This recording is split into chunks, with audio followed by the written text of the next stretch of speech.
আসসালামু আলাইকুম। সোশ্যাল মিডিয়ার কমেন্ট সেকশনে বা বন্ধুদের আড্ডায় তর্কে জেতার পর আপনার কেমন ফিল হয়? মনে হয় না ইয়েস আমি ঠিক ও ভুল? কিন্তু যদি বলি এই আমি সঠিক, এই ফিলিংসটাই আসলে আপনার লাইফের সবচেয়ে বড় ভুল। মডার্ন ফিলোসফি বলছে সত্যের পথে সবচেয়ে বড় বাধা আপনার অজ্ঞতা না, বরং আপনার এই ওভার কনফিডেন্স যে আপনি সব জানেন। একটা ক্লাসিক উদাহরণ দিই। জেনিস মার্জেন নামে একজন জেন গুরু অন্ধ ও হাতির গল্পটা নতুন করে মনে করিয়ে দিয়েছেন। 6 জন অন্ধ মানুষ একটা হাতিকে ধরছে। যে পা ধরেছে সে বলছে এটা একটা পিলার, সে কান ধরেছে সে বলছে আরে না এটা তো একটা কুলা। আর প্রত্যেকেই নিজের জায়গায় সঠিক, কিন্তু টোটাল পিকচার হিসেবে সবাই ভুল। আমাদের অবস্থাও ঠিক এদের মতো। আমরা মহাবিশ্বের বিশাল রিয়ালিটির মাত্র একটা পিক্সেল দেখতে পাই, আর সেটাকেই পুরো ছবি মনে করে মারামারি করি। ভাবুন, আপনার হাতে একটা ডিএসএলআর ক্যামেরা আছে। আপনি ম্যাক্রো লেন্সে জুম করে একটা লাল ডট দেখছেন।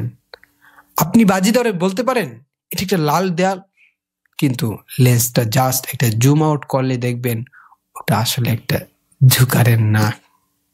মার্জেল বলছেন সঠিক দৃষ্টিভঙ্গি বা রাইট ভিউ মানে কোনো একটা ভিউ ফিক্সড করে ফেলা না, বরং এটা বোঝা যে আমার লেন্সটা হয়তো জুম ইন করা, আমি পুরোটা দেখছি না। প্রকৃত স্মার্টনেস হলো নিজের সীমাবদ্ধতা স্বীকার করা। প্রিয় ভাই, ইন্টারেস্টিং ব্যাপার হলো এই ফিলিংসটা ইসলাম আমাদেরকে শিখিয়েছে হিউম্যানিটি হিসেবে। ইসলাম বলে একমাত্র আল হক বা পূর্ণ সত্য হলেন আল্লাহ, আর মানুষের জ্ঞান সেটা সমুদ্রের সামনে এক ফুটো পানির মতো। আল্লাহ যখন নিজেকে আল্লাহ আলিম বলেন, তিনি আমাদের রিমাইন্ডার দেন যে আমাদের খুবই লিমিটেড, আমরা চাইলেও সব প্রসেস করতে পারবো না। তাই নিজের মতামতকে অ্যাবসলিউটলি ট্রুথ মনে করাটা এক ধরনের অহংকার। আল্লাহ তাআলা পবিত্র কোরআনে আমাদেরকে অহংকারকে মাটিতে নামিয়ে নিচ্ছেন এই বলে, ওয়ামা উতিকুম মিনাল ইলমি ইল্লা কলিলা, অর্থাৎ তোমাদেরকে জ্ঞান থেকে অতি সামান্যই দেওয়া হয়েছে। চিন্তা করুন, আপনি যা জানেন তা অতি সামান্য, তাহলে তর্কে এত গরম হওয়ার কি আছে? নবীজি সাল্লাল্লাহু আলাইহি ওয়াসাল্লাম বলেছেন, যার মনে সরিষার দানা পরিমাণ অহংকার থাকবে সে জান্নাতের ঘ্রাণও পাবে না। সাহাবীরা জিজ্ঞেস করলেন, সুন্দর কাপড় কি অহংকার? তিনি বললেন, না, অহংকার হলো সত্যকে প্রত্যাখ্যান করা আর অন্য মানুষকে তুচ্ছ মনে করা। অর্থাৎ যখন আপনি তর্কে জেতার জন্য অন্যকে পয়েন্ট অফ ভিউ বা সত্য রিজেক্ট করেন, সেটাই হলো অহংকার।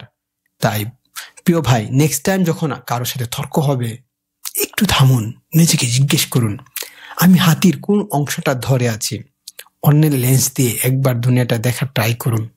একমত হতে হবে তা না, জাস্ট বুঝার চেষ্টা করুন। এতে আপনার ইগোর কারাগার থেকে মুক্তি পাবেন, আর এটাই আসল বিজয়। ভিডিওটি ভালো লাগলে শেয়ার করবেন। দেখা হবে পরের ভিডিওতে ইনশাআল্লাহ।